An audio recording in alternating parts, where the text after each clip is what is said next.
여보, 왜 휴게소야? 아니, 운전 중이야. 당신은 뭐해?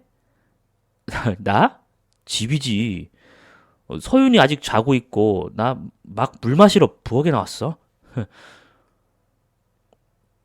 여러분, 만약 그날 제가 이 한 통의 전화를 걸지 않았다면, 저는 지금도 그 사람의 거짓말 속에서 웃고 있었을 겁니다. 제 이름은 이수진, 결혼 10년 차. 그날 영동고속도로 위에서 제 인생이 송두리째 뒤집혔습니다. 안녕하세요. 저는 이수진이라고 합니다. 지금부터 제가 들려드릴 이야기는 단 한 줄도 지어낸 것이 없습니다. 제 두 눈으로 본 것, 제 귀로 들은 것, 제 손으로 증거를 모은 이야기입니다. 부디 끝까지 들어주신다면 여러분의 가정만큼은 저와 같지 않으시길 간절히 빌어봅니다.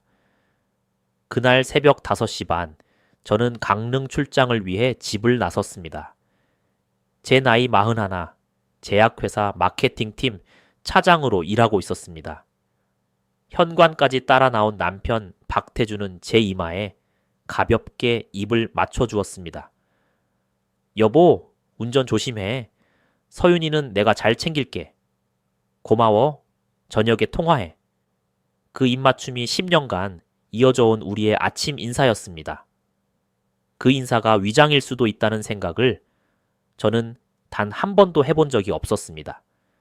영동 고속도로에 오른 지 1시간 반쯤 지났을 무렵이었습니다. 옆 차선에서 검은색 SUV 한 대가 저를 추월해 지나갔습니다.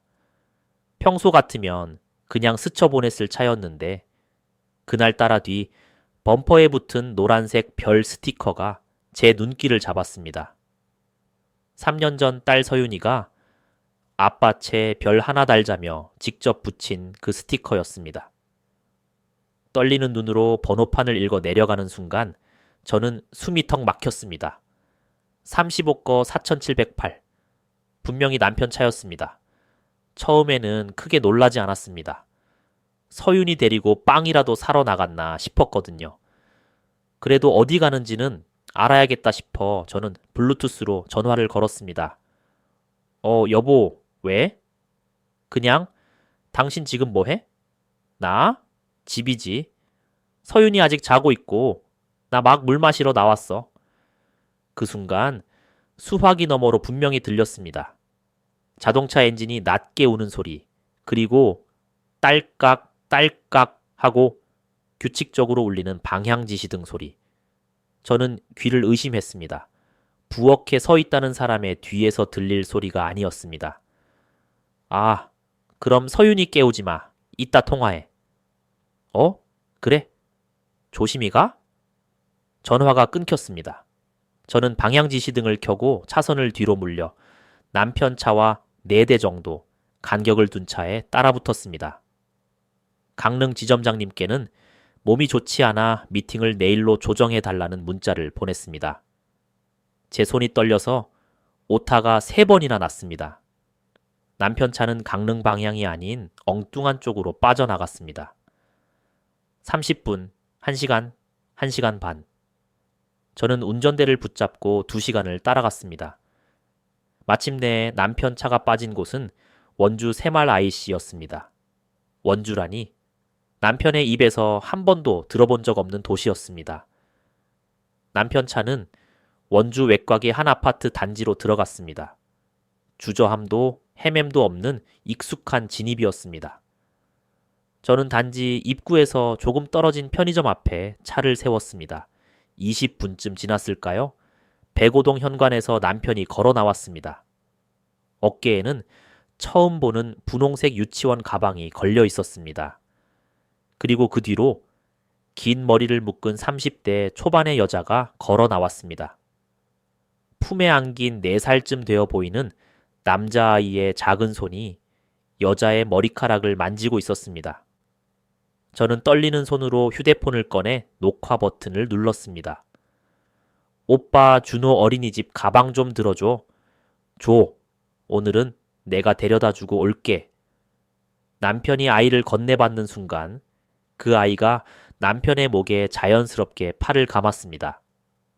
단 한 번도 아빠의 품을 낯설어 해본 적 없는 아이의 몸짓이었습니다. 준호야, 저녁에 아빠랑 탕수육 먹을까? 아빠, 탕수육. 아이의 입에서 아빠라는 단어가 너무도 또렷하게 터져 나왔습니다. 저는 두 손으로 입을 틀어 막았습니다. 손바닥에 치아가 닿도록 꽉 눌렀습니다. 소리를 내면 안 됐으니까요. 여자가 남편의 팔짱을 끼웠고 남편은 한 팔로 아이를 안고 다른 팔로 그 여자의 어깨를 감쌌습니다. 그런데 그 아이의 옆 얼굴을 보는 순간 저는 정말 숨이 멎었습니다. 이마와 콧날의 선이 우리 서윤이가 4살 때와 판박이었습니다. 누가 봐도 남편의 아이였습니다. 남편 차가 시야에서 사라질 때까지 저는 움직이지 못했습니다. 눈물이 나올 줄 알았는데 눈물이 한 방울도 나오지 않았습니다. 대신 백미러로 본 제 얼굴에 제가 한 번도 본 적 없는 차가운 눈빛이 자리하고 있었습니다. 저는 녹화한 영상을 곧바로 클라우드에 업로드했습니다. 이 영상이 제 휴대폰에만 있어서는 안 된다는 생각이 본능처럼 떠올랐습니다. 업로드가 끝난 뒤 저는 스스로에게 조용히 말했습니다. 이수진, 지금부터 너는 아무것도 모르는 사람이야. 10년. 저는 꼬박 10년을 저 남자에게 속았던 것입니다. 그리고 저 아이가 4살이라면 적어도 5년 전부터였습니다. 지난 5년 동안 저는 남편의 셔츠를 빨고 남편이 좋아하는 반찬을 상에 올리며 살았습니다. 5년. 그 숫자를 떠올리는 순간 비로소 제 손이 떨리기 시작했습니다. 시동을 걸었습니다. 돌아가는 길 저는 한 번도 라디오를 켜지 않았습니다. 오직 한 가지 생각만 머릿속을 채웠습니다. 이 남자를 무너뜨릴 것이다. 단, 감정으로가 아니라 증거로, 눈물로가 아니라 서류로. 현관문 앞에 섰을 때 저는 거울에 비친 제 얼굴에 평소의 미소를 지어보았습니다. 어색했습니다. 한 번 더. 조금 나아졌습니다. 도어락 비밀번호를 누르는 제 손은 놀랄 만큼 침착했습니다. 식탁 위에 남편이 남긴 메모가 있었습니다. 여보, 출장 잘 다녀와. 사랑해. 저는 그 메모를 조용히 접어 다이어리 뒷주머니에 끼워 넣었습니다. 이 종이 한 장이 훗날 제 손에서 가장 날카로운 칼이 될 줄은 그때는 저도 몰랐습니다. 집에 돌아와 빈 거실에 앉은 저는 식탁 의자에 멍하니 1시간을 앉아 있었습니다. 뭘 해야 할지 전혀 떠오르지 않았습니다. 그런데 이상하게도 시간이 흐를수록 머릿속에서는 지난 몇 년간의 장면들이 하나씩 살아 움직이기 시작했습니다. 당시에는 아무렇지 않게 넘겼던 순간들, 그저 사소한 의문으로 그치고 말았던 장면들이었습니다. 저와 남편 박태주는 10년 전 건축학과 대학원 선후배로 처음 만났습니다. 남편은 저보다 한 해 위 선배였고 당시 조교였습니다. 야간 대학원을 다니며 제약회사 인턴을 병행하던 저에게 남편은 늘 편의점 삼각김밥을 사다 제 책상 위에 올려놓던 다정한 선배였습니다. 2년의 연애 끝에 결혼했고 결혼 이듬해 딸 서윤이가 태어났습니다. 남편은 결혼 후 꽤 이름 있는 건축 설계 사무소에 들어갔고 5년 만에 실장 자리에 올랐습니다. 그런데 3년 전 어느 저녁 남편은 갑자기 회사를 그만두겠다고 했습니다. 여보, 나 요즘 너무 번아웃이야. 한 2년만 쉬면서 독립 준비해보고 싶어. 갑자기? 회사에서 뭔 일 있었어? 아니, 그런 건 아니고. 이 업계에서 실장까지 달았으면 이제 내 사무소 차릴 때도 됐잖아. 당신 월급으로 버티면서 준비해보려고? 저는 그 말을 의심 없이 믿었습니다. 남편의 퇴사가 실은 권고 사직이었다는 사실을 저는 그로부터 3년이 지나서야 알게 됩니다. 그때는 그저 우리 남편이 드디어 독립하는구나. 내가 더 열심히 벌어서 뒷받침해 줘야지 하는 마음뿐이었습니다. 시어머님, 윤옥자 어머님은 저를 친딸보다 더 아껴주시는 분이었습니다. 저 역시 어머님을 친정 엄마 이상으로 모셨습니다. 작년 어머님 무릎 수술비 600만 원을 전액 부담했고 매달 생활비 100만 원을 한 번도 거른 적이 없었습니다.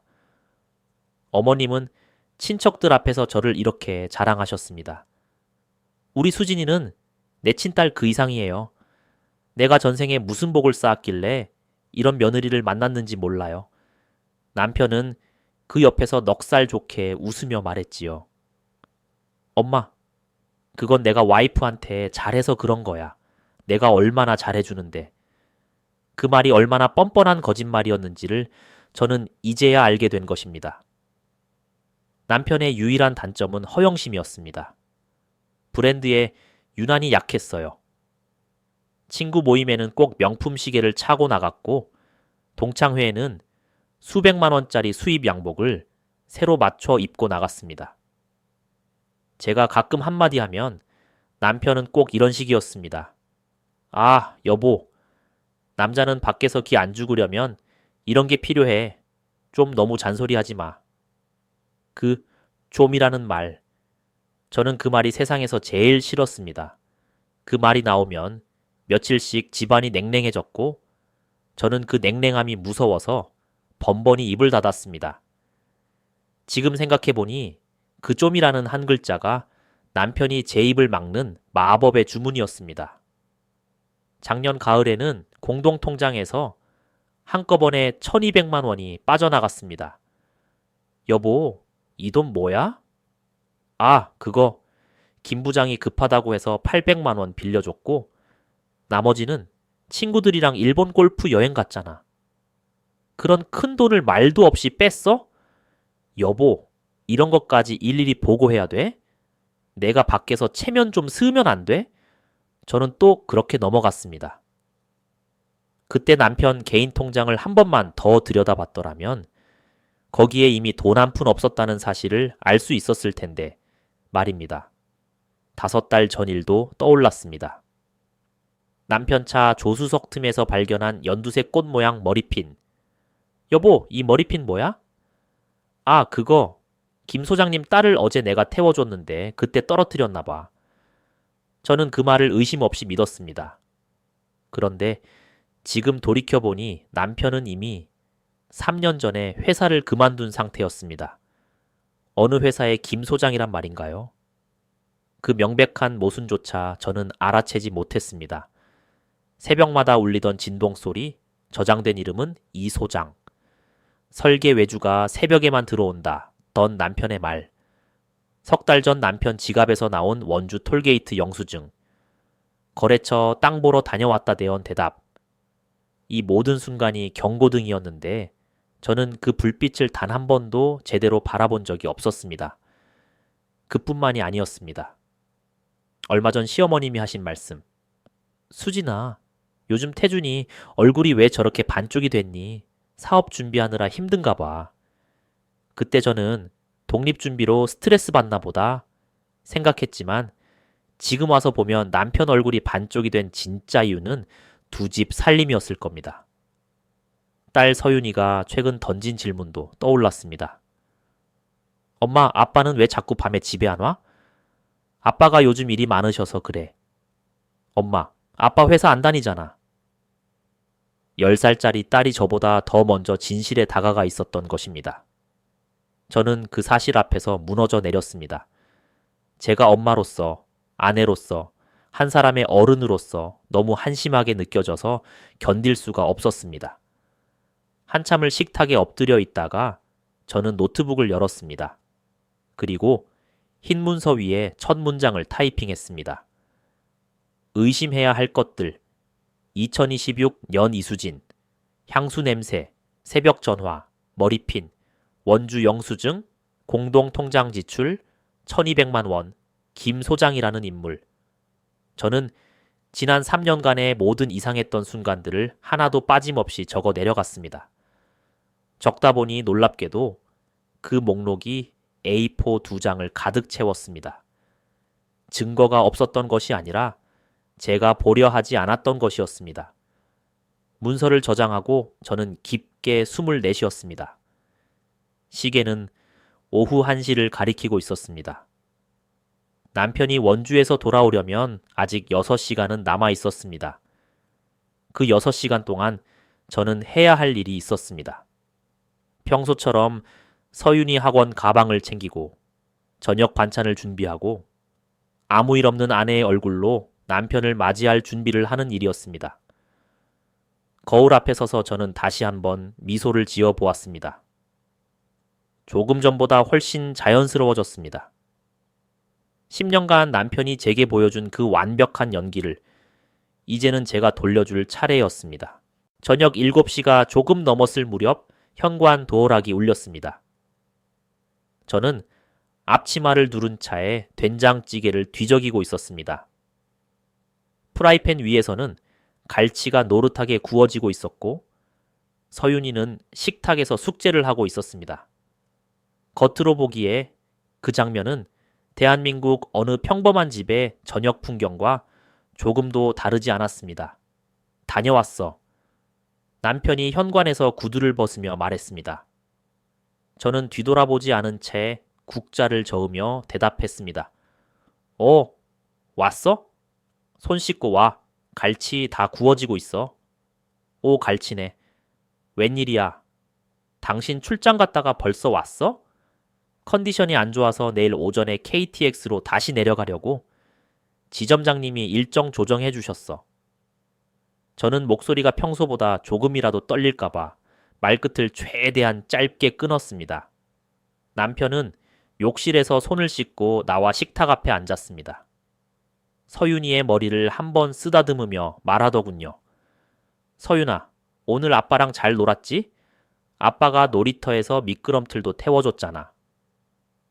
서윤이가 숙제하던 연필을 멈추고 아빠를 한번 올려다 보았습니다. 그리고 아무 말 없이 다시 숙제에 고개를 떨궜습니다.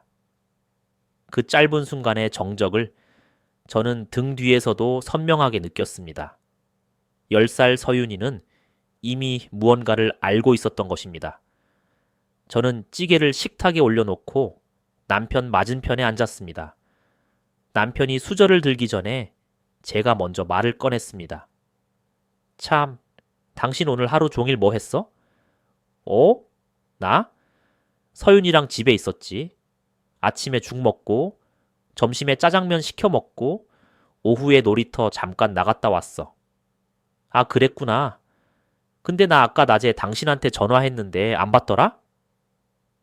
남편의 수저가 찌개 국물 위에서 0.5초 정도 멈췄습니다. 아주 짧은 순간이었지만 저는 그 멈춤을 놓치지 않았습니다. 아, 그래? 내가 못 봤나 봐. 낮잠 잠깐 잤거든. 그래, 그럴 수 있지. 저는 아무렇지 않은 얼굴로 갈치살을 발라 서윤이 밥 위에 올려주었습니다. 남편은 제 얼굴을 한번 흘끗 보더니 아무 일 없었다는 듯 밥을 먹기 시작했습니다. 저는 이 순간이 제가 치러야 할 첫 번째 시험이라는 것을 알고 있었습니다. 만약 제가 여기서 조금이라도 티를 냈다면 모든 것이 끝장났을 것입니다. 밥을 반쯤 먹었을 무렵 저는 의도적으로 한마디를 더 꺼냈습니다. 그러고 보니 당신 저번에 원주 거래처 있다고 했었잖아. 그쪽 외주거는 잘 풀려? 남편이 숟가락을 쥔 채 저를 쳐다보았습니다. 아주 잠깐 남편의 눈동자가 흔들리는 것이 보였습니다. 그리고 남편은 특유의 웃음을 지으며 대답했습니다. 그거? 아직 협의 중이야. 땅 매입이 좀 복잡해서 시간이 걸리네. 왜 갑자기 물어봐? 아니, 그냥 당신이 요즘 너무 힘들어 보여서. 아, 괜찮아. 조금만 더 고생하면 사무소 낼 수 있을 것 같아. 당신이 고생이 많지. 남편이 제 손을 식탁 위로 가볍게 덮었습니다. 남편의 손은 따뜻했습니다. 그 따뜻한 손이 오늘 오전에 다른 여자의 허리를 감싸던 손이라는 사실을 저는 속으로 삼켰습니다. 그리고 저는 그 위에 제 다른 손을 포겠습니다. 고생은 무슨. 당신이 잘 풀리면 그게 내 제일 큰 복이지. 거실 벽시계의 초침 소리가 그렇게 선명하게 들렸던 적은 없었습니다. 저녁 설거지를 마친 뒤 남편은 소파에 누워 스포츠 중계를 보고 있었습니다. 저는 거실 소파 반대쪽에 앉아 회사 업무용 메일을 확인하는 척 노트북을 열었습니다. 하지만 제가 실제로 하고 있던 일은 남편의 일거수일투족을 곁눈으로 관찰하는 일이었습니다. 남편이 휴대폰을 확인하는 빈도, 메시지가 올 때마다 화면을 가리는 각도, 화장실에 갈 때 휴대폰을 챙겨가는지 두고 가는지, 결론은 분명했습니다. 남편은 휴대폰을 단 한 번도 제 시야에 내려놓지 않았습니다. 밤, 11시가 넘어서야 남편은 잠자리에 들었습니다. 저는 일부러 1시간을 더 깨어 있다가 새벽 12시가 지난 뒤에야 침실로 들어갔습니다. 남편은 코를 가볍게 골며 깊이 잠들어 있었습니다. 그 옆자리에 누운 저는 천장을 보며 꼬박 1시간을 더 깨어 있었습니다. 새벽 1시 반, 저는 조용히 몸을 일으켰습니다. 남편의 휴대폰은 평소처럼 침대 머리맡 충전기 위에 놓여 있었습니다. 저는 남편의 숨소리를 한 번 더 확인한 뒤 휴대폰을 집어들었습니다. 남편의 오른손 엄지손가락을 아주 천천히 가져다 대니 지문 인식이 작동했습니다. 10년을 살면서 한 번도 해본 적 없던 일이었습니다. 잠금이 풀린 화면에는 아무런 메시지 알림도 떠 있지 않았습니다. 당연한 일이었습니다. 남편은 이미 모든 대화를 자동 삭제 모드로 설정해 둔 상태였습니다. 메신저 앱의 대화 목록에는 김 소장, 박 부장 같은 회사 관련 이름들만 남아 있었습니다. 하지만 저는 바로 그 목록 가장 아래에서 낯선 이름 하나를 발견했습니다. 이 소장님, 저는 대화창을 열었습니다. 가장 최근 메시지는 오늘 저녁 6시 20분에 보낸 한 줄이었습니다. 오늘 정말 고마웠어. 잘 자. 우리 준호 재우고 나도 잘게. 저는 휴대폰을 쥔 손이 떨리지 않도록 숨을 길게 내쉬었습니다. 그리고 제 휴대폰을 꺼내 그 대화 내역을 소리 없이 한 장 한 장 촬영했습니다. 셔터 소리는 미리 꺼두었습니다. 대화 맨 아래쪽으로 스크롤을 내려보니 이 소장님이라는 이름으로 남편이 지난 2년간 주고받은 메시지의 흔적들이 군데군데 남아 있었습니다. 완벽하게 지워지지 않은 조각들이었습니다. 저는 촬영을 마친 뒤 메신저 앱을 종료하고 휴대폰을 정확히 원래 놓여있던 각도 그대로 충전기 위에 내려놓았습니다.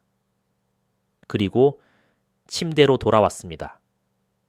이불 속으로 들어가는 순간 저도 모르게 온몸이 부들부들 떨리기 시작했습니다. 저는 입술을 깨물고 그 떨림을 눌렀습니다. 남편이 깨어서는 안 됐습니다. 이불 속에서 저는 눈을 크게 뜨고 천장을 올려다 보았습니다. 이제 증거 하나는 제 손에 들어왔습니다. 그러나 이것은 시작에 불과했습니다. 저는 남편이 자랑스럽게 여겼던 치밀함보다 더 치밀해져야 했고, 남편이 자신 있었던 연기보다 더 뛰어나야 했습니다. 새벽 3시, 저는 속으로 한 사람의 이름을 떠올렸습니다. 내일 아침 회사에 출근하자마자 찾아가 모든 것을 털어놓을 단 한 사람. 3년 전 똑같은 배신을 겪고 이겨낸 사람. 법무팀장 최경란 선배였습니다. 다음 날 아침, 저는 평소보다 더 완벽하게 출근 준비를 했습니다. 립스틱도 평소에 쓰던 색으로 발랐고, 남편에게는 내일 오전 KTX로 강릉 내려갔다 와야 해서 오늘은 회사에서 밀린 일 좀 처리할게 라고 말해두었습니다. 남편은 조심히 다녀와 라고 평소와 똑같이 대답했습니다. 그 평범한 아침 인사가 어제까지는 제 일상의 당연한 풍경이었지만 이제는 가장 역겨운 연기처럼 느껴졌습니다. 회사에 도착한 저는 곧장 경란 선배의 자리로 갔습니다. 경란 선배는 법무팀장으로 저보다 4살 위였고 3년 전 이혼 경험이 있는 분이었습니다. 이혼 당시 잠깐 힘들어 하시던 모습을 옆에서 지켜본 인연으로 저는 회사에서 누구보다 경란 선배를 의지했습니다. 언니, 옥상에서 커피 한 잔 해요. 제 얼굴을 본 경란 선배는 아무것도 묻지 않았습니다. 그저 그래 하고 일어나 커피 2잔을 뽑아 들고 따라 나섰습니다. 옥상에 올라가 난간 옆 벤치에 앉자 선배가 먼저 담배 한 개비를 꺼내 물었습니다. 말해. 언니, 태준이가요? 저는 그 한마디를 꺼내놓고는 더 이상 말을 잇지 못했습니다. 이상한 일이었습니다. 어제 고속도로에서도 집에 돌아와 식탁에 앉아 있을 때도 남편 앞에서 웃을 때도 한 방울 흐르지 않던 눈물이 경란 선배 앞에서는 주체할 수 없이 쏟아졌습니다. 경란 선배는 아무 말 없이 제 어깨에 손을 올려주었습니다. 담배 연기를 한번 길게 내뿜더니 낮은 목소리로 한마디를 던졌습니다. 외도야 아니면 돈이야? 저는 눈물을 닦으며 떨리는 목소리로 대답했습니다. 둘 다인 것 같아요. 애도 있어요. 4살짜리 남자예요. 제가 어제 원주에서 2눈으로 봤어요. 경란 선배가 담배를 바닥에 비벼 껐습니다. 그리고 제 얼굴을 똑바로 바라보며 말했습니다. 수진아, 잘 들어. 지금부터 내가 하는 말 한마디도 흘리지 마. 네. 첫째, 울지 마. 내 눈물 한 방울에 위자료 1,000만 원씩 깎여. 둘째, 지금부터 네 감정은 네 일기장에만 쏟아내. 남편 앞에서는 절대 0.1도 티내지 마. 셋째, 복수는 감정으로 하는 게 아니라 서류로 하는 거야. 경란 선배의 목소리는 차분했지만 단호했습니다. 저는 고개를 끄덕였습니다. 내가 3년 전에 내 입으로 배운 거야. 증거, 변호사, 침묵. 이 3가지만 기억해. 증거 없이 덤비면 네가 당해. 변호사 없이 싸우면 네가 끌려가. 그리고 침묵하지 않으면 남편이 증거를 다 지워버려. 알겠지? 알겠어요. 울고 싶으면 화장실에서 울어. 내 앞에서는 괜찮아. 근데 집에 가면 웃어. 남편이 뭐 이상한 낌새 있나 하고 느끼는 순간 너는 진다. 선배는 담뱃갑에서 또 한 개비를 꺼냈지만 이번엔 불을 붙이지 않고 손가락 사이에 끼워두기만 했습니다. 내가 아는 이혼 전문 변호사 하나 있어. 정구자의 변호사라고. 나 이혼할 때 내 편에 서준 분이야. 외도 사건 특히 잘 다뤄. 오늘 퇴근 전에 내가 바로 연결해 줄게. 그리고 흥신소도 한 곳 알아. 진실탐정사무소라고 하는데 여기는 증거 채집을 법정에 쓸 수 있는 형태로 정리해줘. 그냥 사진 찍는 흥신소랑 달라. 언니, 돈은 제가 다 감당할 테니까 소개만 해주세요. 돈 걱정은 하지 마. 얼마가 들든 다 돌려받을 수 있게 설계하는 게 변호사 몫이야. 넌 지금부터 어떻게 들키지 않을까에만 집중해. 저는 옥상 난간을 붙잡고 아래를 내려다보았습니다. 빌딩 사이로 불어오는 바람이 뺨에 닿았습니다. 이 바람이 제가 어제까지 알던 평범한 세계와 지금부터 들어갈 새로운 세계의 경계선 같았습니다. 언니, 한 가지 더 여쭤봐도 돼요? 응, 뭐든지. 시어머님께는 언제쯤 말씀드려야 할까요? 어머님이 저한테 친딸처럼 해주셨거든요. 이 사실을 너무 늦게 알려드리면 어머님도 상처받으실 것 같고. 절대 먼저 말하지 마. 부모한테 먼저 알리면 부모가 흔들려. 그럼 남편한테 새. 어머니도 결국 피가 섞인 아들 편이야. 저희 시어머님은 안 그러실 거예요. 수진아. 경란 선배가 제 어깨를 꽉 잡았습니다. 내가 3년 전에 똑같은 실수를 했어. 시어머니한테 먼저 말했더니 그 밤에 바로 아들한테 전화하셨어. 그 다음 날 남편 통장은 텅 비어 있었어. 증거고 뭐고 다 사라졌지. 내 시어머님이 아무리 좋으신 분이라도 아들이 무너지는 걸 지켜보실 수 있을 것 같아? 어머님은 맨 마지막에 알려. 모든 증거가 내 손에 완벽하게 들어온 다음에 저는 입술을 깨물고 고개를 끄덕였습니다. 경란 선배가 제 손에 메모지 한 장을 쥐어주었습니다. 정구재 변호사의 번호와 진실탐정사무소의 번호가 적혀 있었습니다. 그리고 수진아, 네. 오늘 저녁 집에 들어가면 남편한테 평소보다 더 다정하게 대해 갈치 좀 더 굽고 맥주도 한 캔 같이 마시고 웃어. 절대 의심하지 못하게. 네, 알겠어요. 회사로 내려오는 엘리베이터 안에서 저는 거울에 비친 제 얼굴을 보며 평소의 미소를 한번 지어보았습니다. 어제보다 훨씬 자연스러워져 있었습니다. 저는 그날 점심시간에 전구재 변호사에게 전화를 걸어 상담 일정을 잡았고 오후 4시쯤에는 진실탐정사무소에도 방문 예약을 걸어두었습니다. 두 일정 모두 제 연차를 쓰는 다음 주 목요일로 맞췄습니다. 퇴근길 지하철 안에서 저는 휴대폰 메모장을 열었습니다. 그리고 그 위에 3글자를 적어 넣었습니다. 증거, 변호사, 침묵. 저는 그 6글자를 오늘부터 매일 아침 눈 뜨자마자 한 번씩 되뇌기로 결심했습니다. 제 감정이 흔들릴 때마다 이 6글자가 저를 붙들어 줄 것이었습니다. 집에 도착했을 때 남편은 소파에서 서윤이와 만화 영화를 보고 있었습니다. 저는 현관에서 신발을 벗으며 일부러 밝은 목소리로 말했습니다. 여보, 오늘 시장에서 갈치 또 샀어. 오늘도 구워줄게. 남편이 서윤이를 내려놓고 저에게 다가와 살짝 안아주었습니다. 오, 우리 와이프 최고. 오늘은 내가 설거지 할게.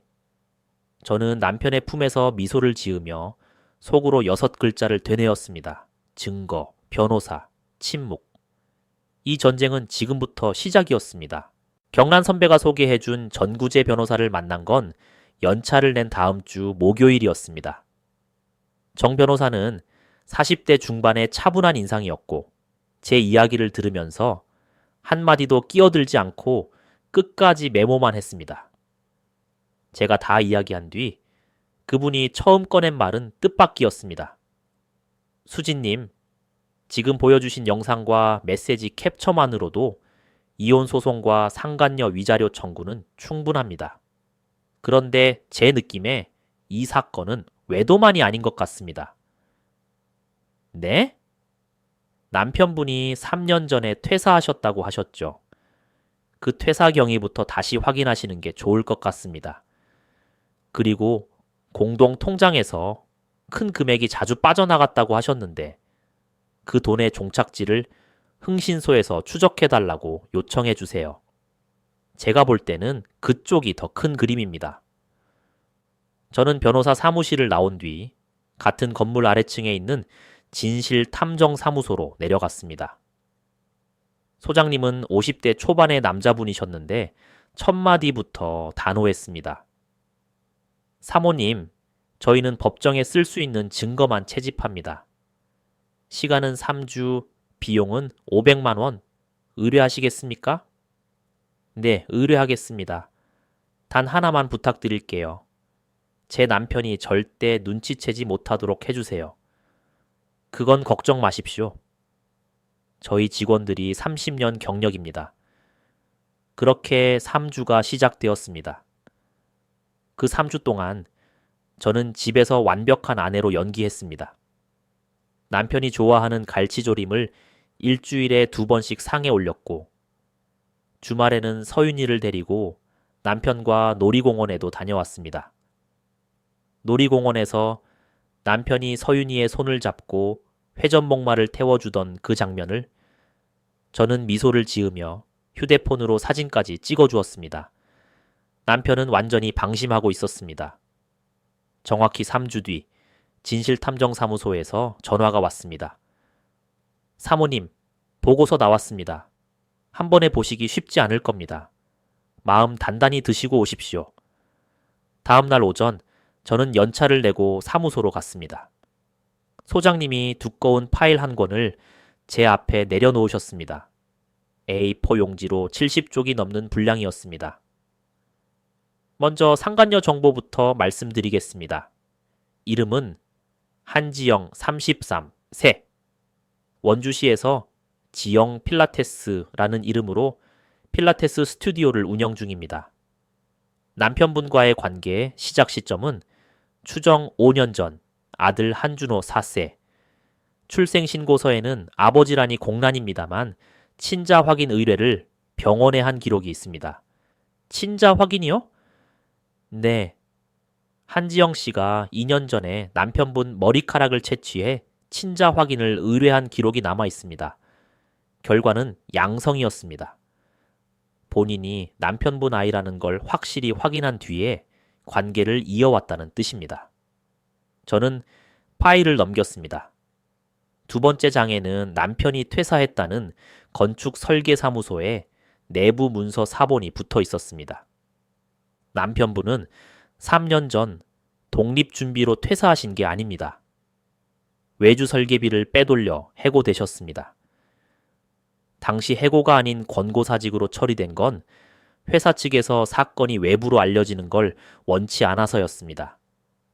남편분이 빼돌린 금액은 총 1억 2천만 원 상당이고 회사와 합의해 월 200만 원씩 5년에 걸쳐 변제하기로 되어 있는 상태입니다.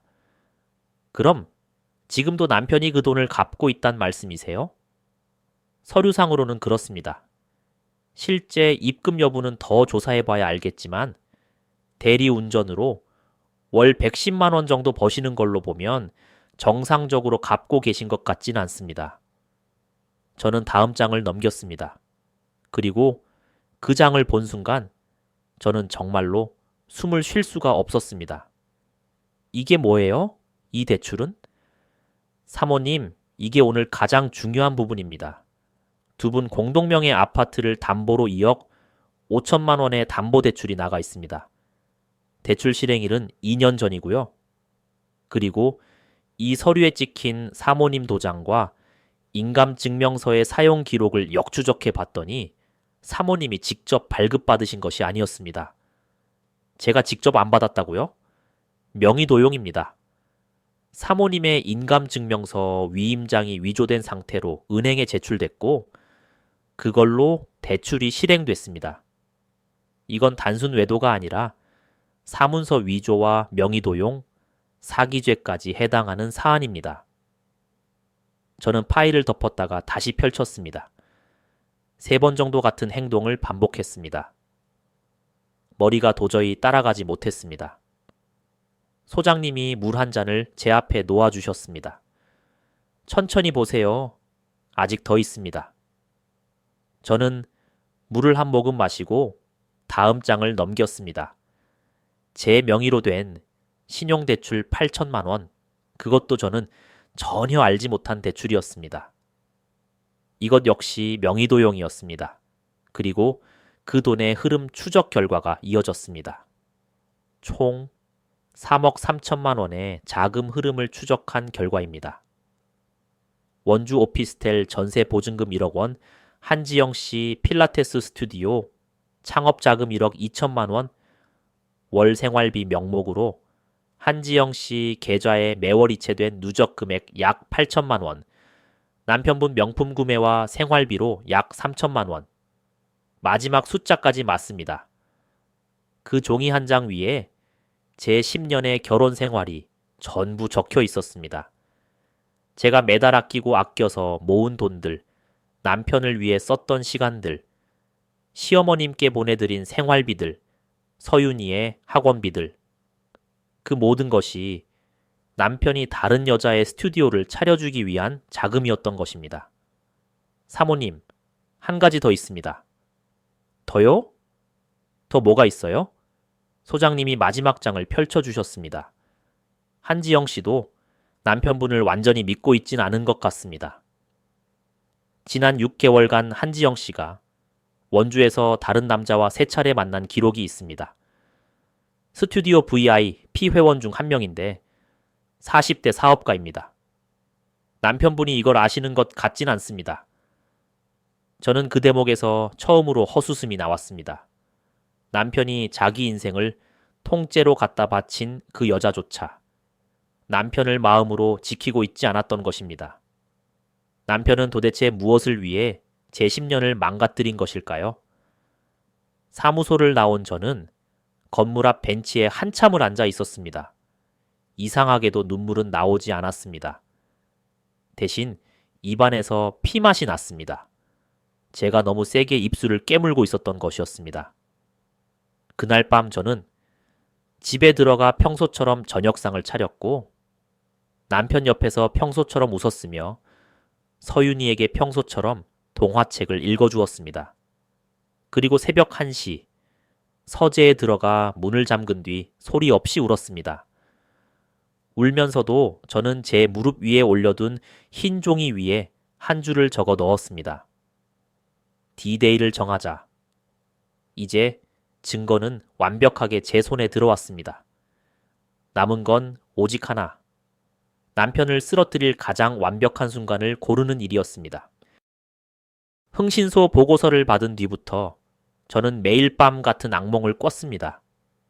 꿈속에서 저는 영동고속도로를 혼자 달리고 있었고 아무리 밟아도 차가 앞으로 나아가지 않았습니다. 그럴 때마다 저는 새벽에 깨어 서윤이 방으로 갔습니다. 곤히 잠든 서윤이의 얼굴을 바라보며 저는 매일 밤 속으로 똑같은 말을 되뇌었습니다. 조금만 더 기다려. 엄마가 다 끝내줄게. D-Day를 3주 뒤 시어머님 생신으로 잡은 지 나흘째 되던 목요일 오후였습니다. 회사에서 회의를 마치고 자리로 돌아왔을 때 휴대폰에 서윤이 담임 선생님의 부재중 전화 2통이 찍혀 있었습니다. 저는 심장이 덜컥 내려앉아 곧바로 전화를 걸었습니다. 선생님, 이수진 엄마인데요. 서윤이한테 무슨 일 있어요? 어머니, 심각한 일은 아닌데요. 오늘 하교할 때 교문 앞에서 모르는 여자분이 서윤이한테 말을 걸었다고 해요. 서윤이가 놀라서 교실로 다시 올라왔어요. 지금은 안정됐는데 어머니께 꼭 말씀드려야 할 것 같아서요. 저는 수화기를 쥔 손에 힘이 들어갔습니다. 어떤 여자였대요? 서윤이 말로는 긴 머리를 묶은 30대 초반 정도 되는 여자분이라고 해요. 서윤이한테 초콜릿 하나를 쥐어주면서 아빠 잘 있니? 라고 물었다고 합니다. 서윤이가 대답을 안 하니까 너 남동생 있는 거 알아? 라고 했다고 해요. 저는 잠깐 눈을 감았습니다. 한지영이었습니다. 의심할 여지가 없었습니다.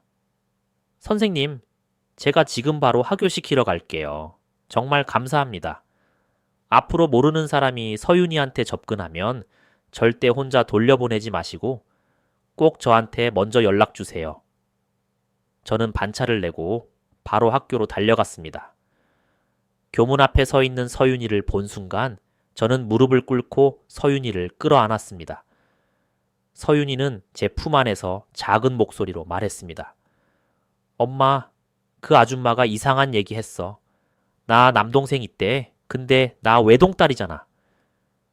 저는 서윤이의 머리를 쓰다듬으며 천천히 대답했습니다. 서윤아, 그 아줌마 거짓말쟁이야. 엄마가 곧 다 설명해 줄게. 조금만 기다려줘. 엄마, 나 그 아줌마 무서워. 엄마가 다시는 그 아줌마가 우리 서윤이 근처에 못 오게 할 거야. 약속. 서윤이를 채 태우고 집으로 가는 길, 저는 운전대를 잡은 손이 덜덜 떨리는 것을 느꼈습니다. 지난 3주간 저는 감정을 누르며 버텨왔습니다. 남편의 외도도, 횡령도, 명의도용도, 3억 3천만 원의 손실도 모두 증거로 갚아줄 것이라며 스스로를 다독였습니다. 그런데 서윤이에게 손을 뻗은 것, 그 선 하나는 제가 결코 참을 수 없는 선이었습니다. 집에 도착해 서윤이를 씻기고 저녁을 먹인 뒤 서윤이가 잠들 때까지 옆에 있어 주었습니다. 그리고 서재로 들어가 문을 잠그고 경란 선배에게 전화를 걸었습니다. 밤 10시가 넘은 시간이었습니다. 언니, 그 여자가 오늘 서윤이 학교에 왔어요. 경란 선배가 한참 말이 없었습니다. 그리고 낮은 목소리로 대답했습니다. 수진아, 이제 네가 더 참을 이유 없어. 디데이 앞당겨. 언제로 할까요? 당장 이번 주말. 그리고 시어머니께 먼저 알려. 이 상황이면 시어머니도 이제 내 편에 설 수밖에 없어. 아들보다 손녀딸이 다치는 걸 막아야 하니까. 네, 알겠어요. 경란 선배는 마지막으로 한마디를 덧붙였습니다.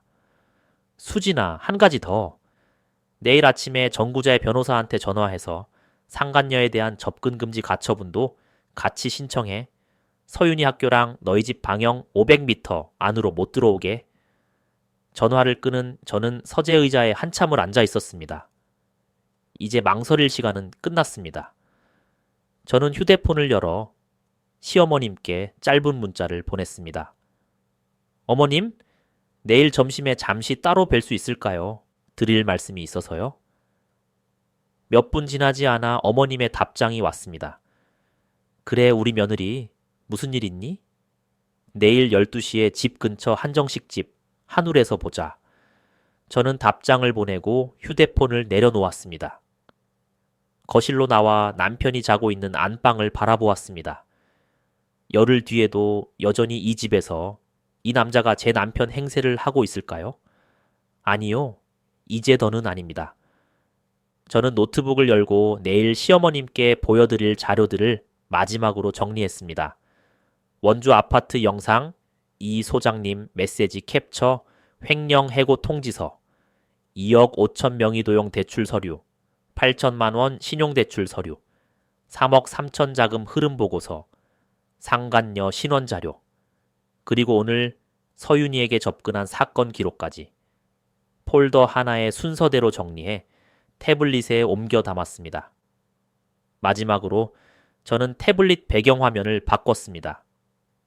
서윤이가 유치원 시절 엄마 사랑해 라고 크레파스로 써서 제게 선물한 종이를 찍어둔 사진이었습니다. 이 태블릿을 내일 시어머님 앞에서 열 때 가장 먼저 이 사진이 보이도록 하고 싶었습니다. 어머님이 누구를 위해 분노해 주셔야 하는지를 그 사진이 한 번에 말해줄 것이었습니다. 저는 태블릿을 가방에 넣고 침실로 향했습니다. 남편 옆에 누워 천장을 올려다보는데 어제까지는 갑갑하기만 했던 그 천장이 오늘따라 이상할 만큼 선명하게 보였습니다. 10년 결혼 생활의 마지막 사흘이 시작되고 있었습니다. 금요일 오전 11시 반, 저는 태블릿을 넣은 가방을 꼭 쥐고 한울 한정식집 별실로 들어섰습니다. 예약해둔 자리에는 시어머님 윤옥자 어머님이 이미 앉아 계셨습니다. 67세, 전직 초등학교 교사. 평생을 꼿꼿하게 살아오신 어머님의 등은 오늘도 똑바르게 펴져 있었습니다. 수진아, 얼굴이 많이 상했다. 무슨 일이니? 어머님, 식사 먼저 드시고요. 말씀은 식사 끝나고 드릴게요. 아니다. 얼굴 보니 내가 밥이 안 넘어갈 것 같다. 말부터 해라. 저는 21번 깊게 들이마시고 가방에서 태블릿을 꺼냈습니다. 화면을 켜자 서윤이가 크레파스로 쓴 엄마 사랑해 라는 사진이 떴습니다. 어머님이 그 사진을 보시더니 역게 미소를 지으셨습니다. 우리 서윤이가 쓴 거니? 참 예쁘게 썼네. 어머님, 제가 지금부터 보여드릴 거 놀라실 수도 있어요. 그래도 끝까지 봐주셔야 해요. 저는 첫 번째 영상을 재생했습니다.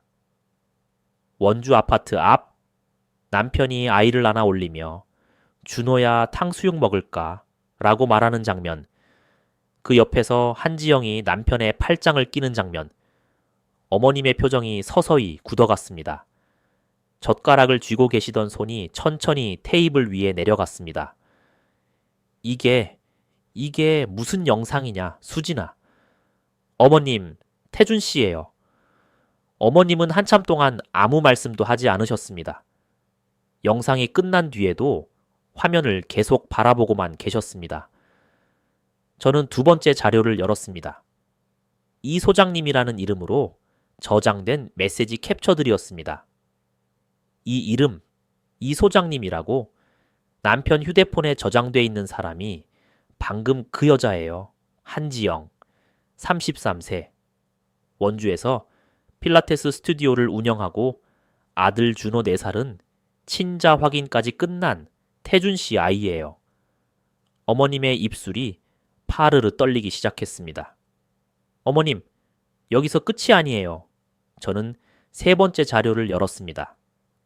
3년 전 건축설계사무소 해고 통지서였습니다. 태준 씨, 3년 전에 번아웃으로 퇴사한 게 아니에요. 외주 설계비 1억 2천만 원을 빼돌리다 해고됐어요. 회사 측에서 사건을 덮느라 권고사직으로 처리한 거고요. 횡령? 네, 어머님. 그리고 하나 더 있어요. 저는 4번째 자료를 열었습니다. 2억 5천만 원 담보대출 서류와 제 명의로 나간 8천만 원 신용대출 서류. 저희 아파트를 담보로 2억 5천만 원을 대출받았어요. 제가 전혀 모르는 사이에요.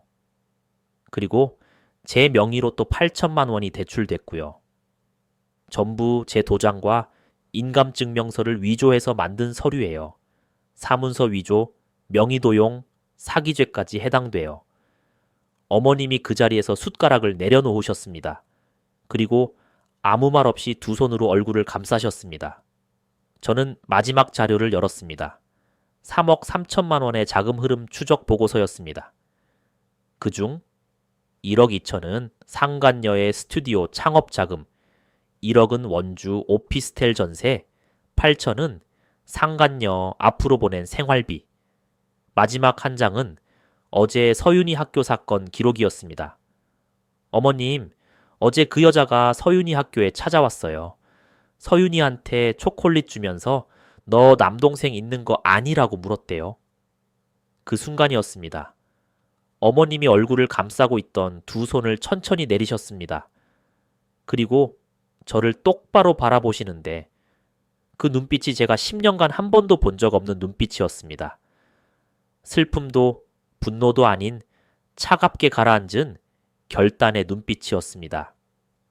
수진아, 내 어머님, 내가 내 시아버지한테 똑같이 당했다. 그때 태준이가 초등학교 5학년이었어. 밤마다 내 아들이 이불을 뒤집어 쓰고 울었다. 내가 그의 머리맡에서 약속했어. 엄마가 너는 절대 네 아버지 같은 인간으로 안 키우겠다고. 어머님의 눈에서 굵은 눈물 한 방울이 떨어졌습니다. 하지만 목소리는 조금도 흔들리지 않으셨습니다. 그런데 그놈이 제 어미 앞에서 약속을 짓밟았다. 그것도 자기 딸한테까지 똑같은 짓을 한 여자를 감싸면서. 어머님? 수진아, 내 말 잘 들어라. 내가 낳은 아들이지만 오늘부터 나는 그놈 편이 아니다. 내가 직접 끝내마. 어머님은 손수건을 꺼내 눈가를 한번 훔치시고 다시 꼿꼿한 자세로 앉으셨습니다. 내일 저녁 시댁으로 모두 불러라. 태준이도 내 시아버지도. 내가 그놈 입으로 다 말하게 할 거다. 내 시아버지 앞에서. 어머님, 괜찮으시겠어요? 아버님이 충격받으실 텐데. 수진아, 내 시아버지가 나한테 한번 한눈 팔았다가 2달을 무릎 꿇고 빌어서 겨우 회복한 거 기억나지? 그 양반, 내 시아버지는 이제 진짜 바른 사람이야. 그 양반이 오히려 그놈한테 제일 먼저 호통치실 거다. 어머님은 물을 한 잔 드시고 다시 말씀을 이어가셨습니다. 그리고 수진아, 내가 미리 한 가지 부탁 좀 하자. 말씀하세요, 어머님. 서윤이 친권 확실하게 네가 가져가라. 위자료도 최대로 받아내고 내가 증인 서줄게. 필요하면 법정에도 나갈게. 그놈한테 단 한 푼도 남겨주지 마. 우리 서윤이 크는데 단일 원도 그놈 돈은 쓰지 마라. 저는 그 말씀을 듣고 처음으로 눈물이 터졌습니다. 지난 3주간 누구 앞에서도 울지 않았던 저였는데 어머님의 그 말씀 앞에서는 눈물을 참을 수 없었습니다. 어머님이 제 손을 꼭 잡아주셨습니다. 수진아, 내가 너한테 친딸 그 이상이라고 그랬지. 그 말 오늘부터 진짜다. 그놈은 이제 내 아들 아니다. 너는 내 진짜 딸이다. 별실 창밖으로 오후의 햇살이 비껴 들어오고 있었습니다. 어머님과 저는 그 햇살 속에서 한참을 마주 앉아 있었습니다. 말은 없었지만 두 여자 사이에 흐른 그 침묵이 저는 지난 10년 동안 남편과 나눈 그 어떤 대화보다 따뜻하다고 느꼈습니다. 식사를 마치고 나오는 길, 어머님이 제 팔짱을 끼셨습니다. 평생 처음 있는 일이었습니다. 수진아, 내일 저녁 상 차리러 일찍 와라. 내가 청국장 끓여 놓으르마. 저는 네 어머님 하고 짧게 대답했습니다. 내일 저녁, 시댁거실, 청국장. 이제 마지막 무대가 완성되어 가고 있었습니다. 토요일 저녁 6시, 저는 서윤이의 손을 잡고 시댁 현관 앞에 섰습니다. 한 손에는 어머님께 드릴 과일 바구니를 들고 다른 한 손 가방 안에는 전구재 변호사가 준비해준 서류 봉투가 들어 있었습니다. 이혼 합의서, 위자료 청구서, 친권 포기각서, 재산 분할 포기각서, 그리고 형사 고소장. 5장의 서류가 제 결혼을 끝낼 무기였습니다. 수진아 왔니? 태준이는 아직 안 왔고 내 시아버지는 안방에 계신다. 어머님은 앞치마를 두른 채 저를 맞아주셨습니다. 주방에서는 어머님이 끓이신 청국장 냄새가 진하게 풍기고 있었습니다. 커다란 뚝배기에 한가득 담긴 청국장. 어머님 고향식으로 된장을 직접 담가 끓이신 진짜 청국장이었습니다. 6시 반, 현관문이 열리고 남편이 들어왔습니다. 엄마, 오늘 무슨 날이에요? 갑자기 다 모이라고 하고. 그냥 오랜만에 온 가족 저녁 한번 먹자고. 들어와 앉아라. 남편은 평소처럼 편안하게 거실 소파에 앉았습니다. 시아버지 박성호 아버님, 70세, 전직 공무원도 안방에서 나오셔서 거실 소파에 자리를 잡으셨습니다. 서윤이는 어머님이 미리 준비해 두신 그림책을 들고 안방으로 들어갔습니다. 이 장면을 아이에게 보여주지 않기 위해 어머님이 미리 준비해 두신 배려였습니다. 식탁에는 어머님이 정성스레 차린 저녁상이 놓여 있었습니다. 청국장, 갈치조림, 나물, 3가지 잡채. 남편은 엄마 음식이 세상에서 제일 맛있다며 밥 한 공기를 금세 비웠습니다. 저는 그 모습을 바라보며 천천히 숟가락을 들고 있었습니다. 어머님과 한번 눈을 마주쳤습니다. 어머님이 아주 작게 고개를 끄덕이셨습니다. 시작하자는 신호였습니다. 식사가 끝나갈 무렵 어머님이 조용히 입을 여셨습니다. 태준아, 네 엄마. 엄마가 너한테 물어볼 게 하나 있다. 뭔데요? 어머님은 앞치마 주머니에서 태블릿을 꺼내셨습니다. 제가 어제 넘겨드린 바로 그 태블릿이었습니다. 남편의 얼굴에서 웃음이 천천히 사라졌습니다. 엄마, 그건 뭐예요? 내 눈으로 봐라. 어머님이 재생 버튼을 누르셨습니다. 원주 아파트 앞 영상. 준호야, 탕수육 먹을까? 하고 아이를 안아 올리는 남편의 목소리. 거실이 얼어붙었습니다. 아버님이 천천히 안경을 고쳐 쓰시고 화면을 응시하셨습니다. 남편의 얼굴이 종이처럼 하얘졌습니다. 엄마, 이게 내 입으로 말해라. 저 여자가 누구냐? 저 아이가 누구 자식이냐? 엄마, 제 말 좀 들어봐요. 그 여자가 먼저 저한테 매달려서 그 순간이었습니다. 어머님의 손이 번쩍 올라갔다 내려왔습니다. 짝! 거실에 울려 퍼진 그 소리에 서윤이가 있는 안방에서도 들렸을 만큼 맑고 날카로운 소리였습니다. 남편의 고개가 옆으로 돌아갔고 왼쪽 뺨에 손자국이 빨갛게 올라왔습니다. 어머님의 손이 부들부들 떨렸습니다. 매달렸다고? 내 입으로 매달렸다고 했어? 이 호래 자식아? 엄마, 진정하세요. 진정? 내가 진정하게 생겼냐? 네가 네 아비랑 뭐가 다르냐? 이놈아. 아버님이 천천히 자리에서 일어나셨습니다. 평소 말수 적고 조용하시던 아버님의 목소리가 그날만큼은 집 안 전체를 울렸습니다.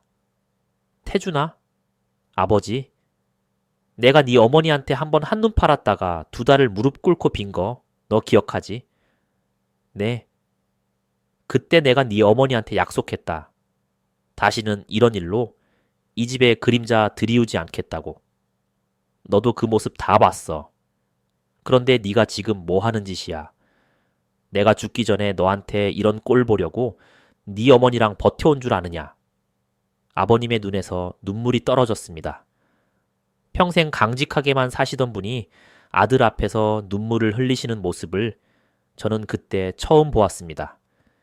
남편은 아버지의 눈물을 마주보지 못하고 고개를 떨궜습니다. 어머님이 태블릿을 다시 조작하셨습니다. 이번에는 횡령 해고 통지서, 명의도용 대출 서류, 3억 3천 자금 흐름, 어제 서윤이 학교 사건 기록까지 차례로 재생되었습니다. 아버님이 한 장 한 장을 응시하시다가 결국 태블릿을 테이블 위에 내려놓고 2손으로 머리를 감싸셨습니다. 3억? 3억이나 수진이 명의까지 위조해서 그 돈이 다 어디로 갔다고? 아버지 그리고 서윤이한테까지 손을 댔다고? 그 여자가? 남편은 대답하지 못했습니다. 어머님이 다시 입을 여셨습니다. 태준아, 일어나라. 엄마, 일어나서 저기 앞에 무릎 꿇어라. 남편은 비틀거리며 일어나 거실 한가운데 무릎을 꿇었습니다. 그제야 저는 자리에서 일어났습니다. 안방 드레스룸으로 들어가 남편이 그토록 아끼던 물건들을 하나씩 꺼내기 시작했습니다. 스위스 명품, 시계 6개, 이탈리아 수입 양복 8벌, 명품 구두 5켤레, 프랑스 벨트 3개. 전부 제 월급 통장이나 공동생활비 통장에서 결제된 것들이었습니다. 저는 그 물건들을 거실 바닥 한가운데 차곡차곡 쌓았습니다. 남편의 눈이 점점 커졌습니다. 여보, 그거 뭐 하는 거야? 뭐 하긴. 내 돈으로 산 내 물건, 내가 처리하는 거지.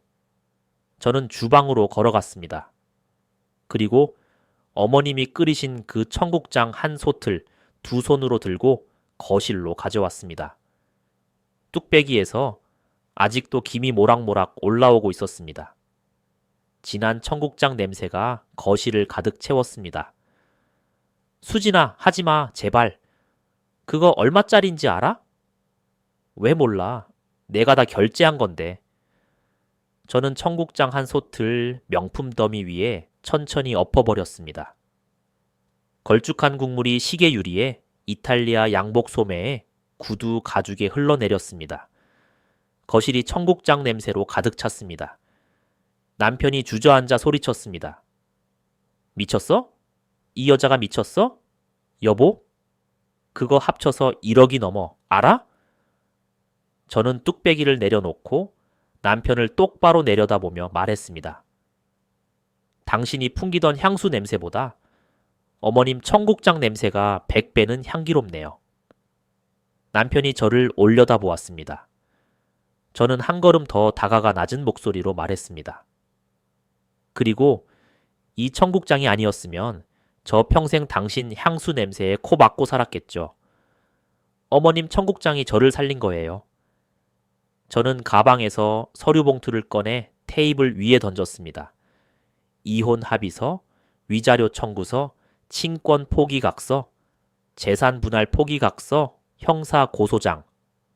5장이 순서대로 펼쳐졌습니다. 도장 찍어.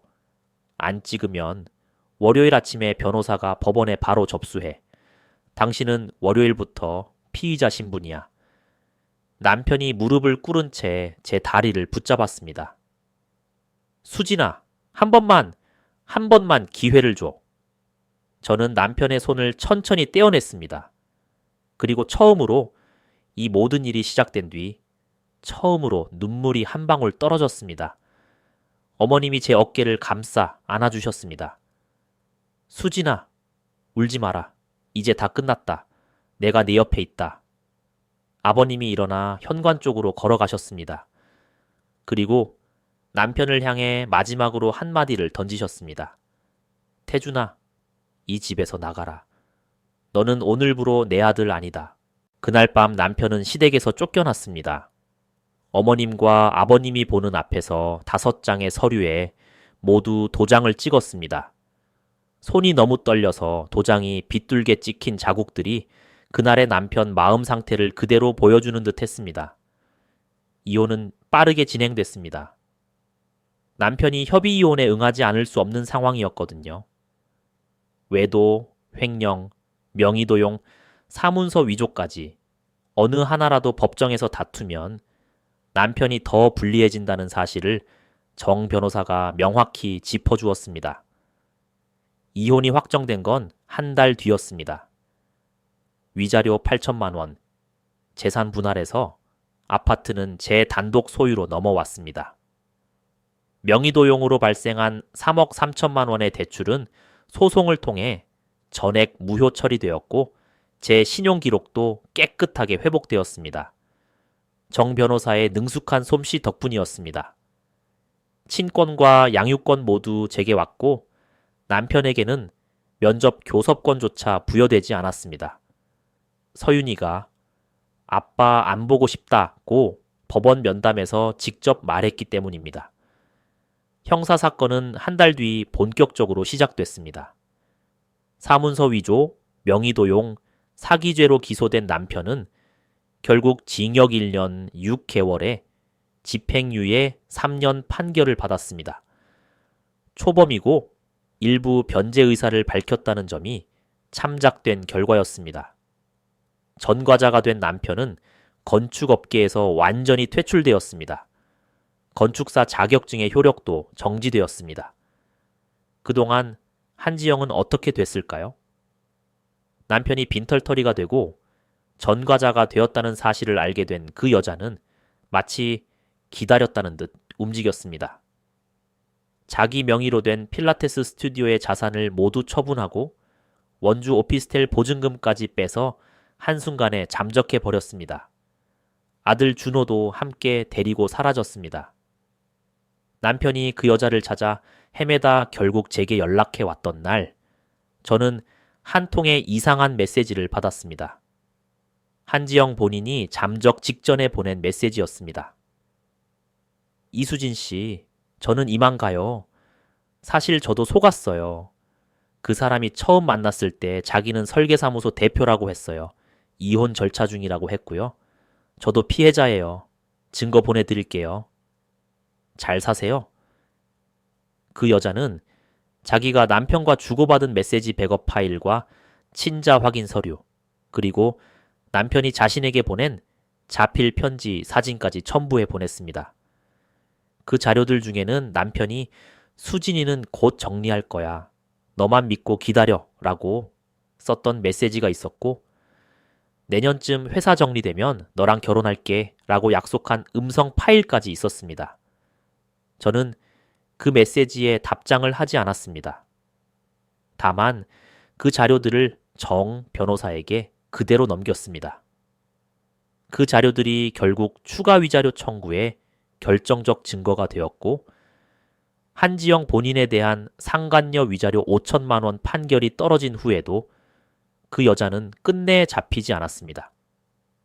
그런데 더 충격적인 일은 그 다음에 벌어졌습니다.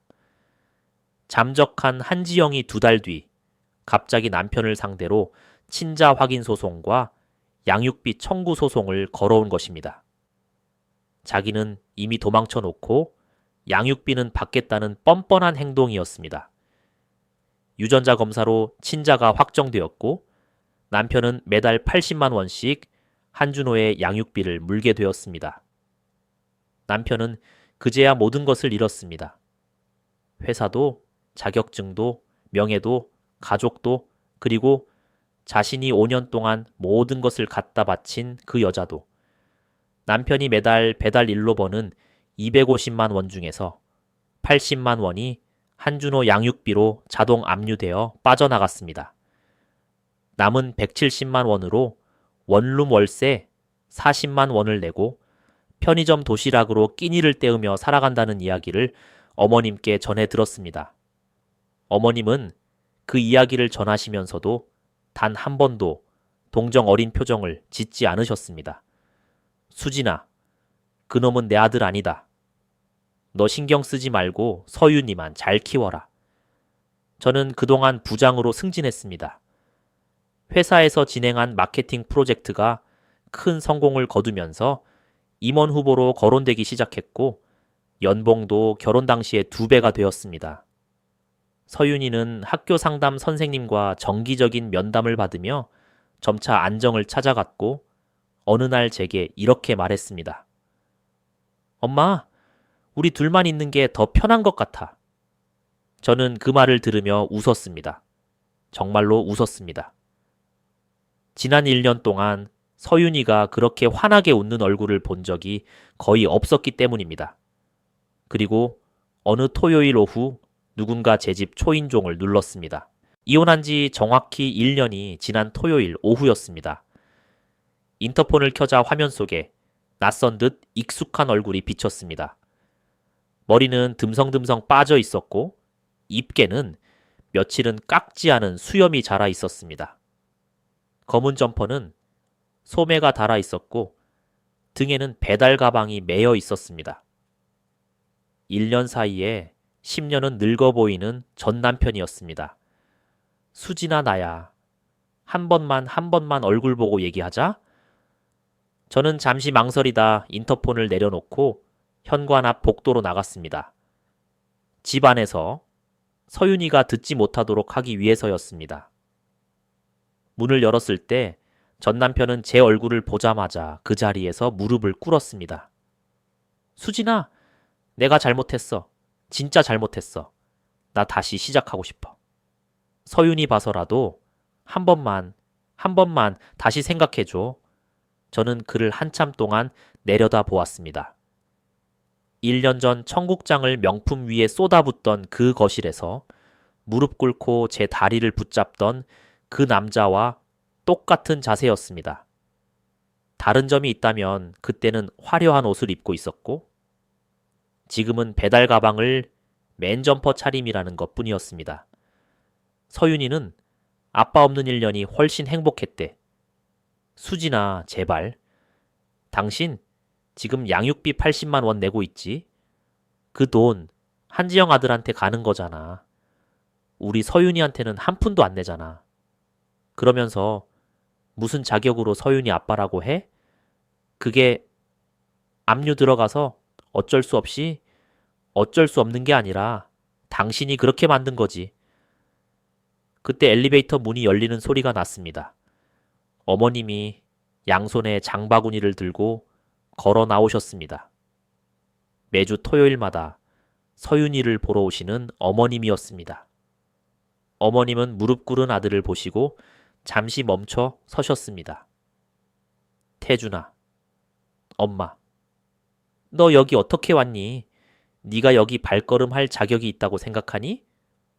엄마, 한 번만요. 엄마가 수진이한테 말 좀 해주세요. 어머님은 장바구니를 바닥에 내려놓고 꼿꼿하게 서서 아들을 내려다 보셨습니다. 태준아, 내가 말했지. 너는 이제 내 아들 아니라고. 그 말 농담 아니다. 그리고 한 가지 더. 내일 아침에 변호사한테 연락해서 너에 대한 접근 금지 신청 넣을 거다. 우리 수진이랑 서윤이 반경 500m 안에 다시는 얼씬도 하지 마라. 엄마, 그건 너무 하잖아요. 엄마 아들인데. 엄마 아들이라고? 너 같은 자식 둔 적 없다. 내 아들은 작년 그날 시댁 거실에서 죽었어. 어머님은 더 이상 그를 보지 않으셨습니다. 저에게 다가와 제 손을 잡으시며 말씀하셨습니다. 수진아, 들어가자. 서윤이 기다리겠다. 저는 어머님과 함께 집 안으로 들어갔습니다. 현관문이 닫히는 그 마지막 순간까지 전 남편은 복대에 무릎 꿇은 채 움직이지 못하고 있었습니다. 그날 이후 그는 단 한 번도 우리 집 근처에 나타나지 않았습니다. 그로부터 한 달 뒤 어머님이 제게 한 가지 제안을 하셨습니다. 수진아, 내 고향 평창에 작은 집 한 채가 있다. 내가 어릴 때 자란 집이야. 지금은 비어 있는데 주말마다 우리 셋이 가서 좀 쉬자. 어떠니? 서윤이가 그 말을 듣고 두 눈을 반짝였습니다. 할머니 시골집, 나 닭이랑 강아지 보고 싶었어. 그래, 우리 서윤이. 닭도 키우고 강아지도 키우자. 할머니가 다 해줄게. 다음 주 금요일 오후, 저는 회사를 일찍 마치고 어머님과 서윤이를 채 태웠습니다. 평창으로 향하는 영동고속도로.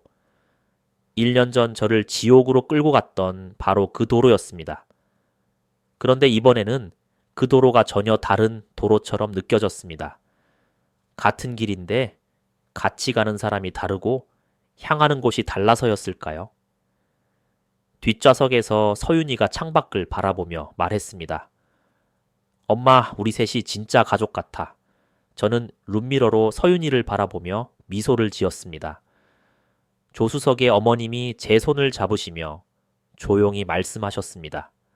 수진아, 내 진짜 딸은 처음부터 너였다.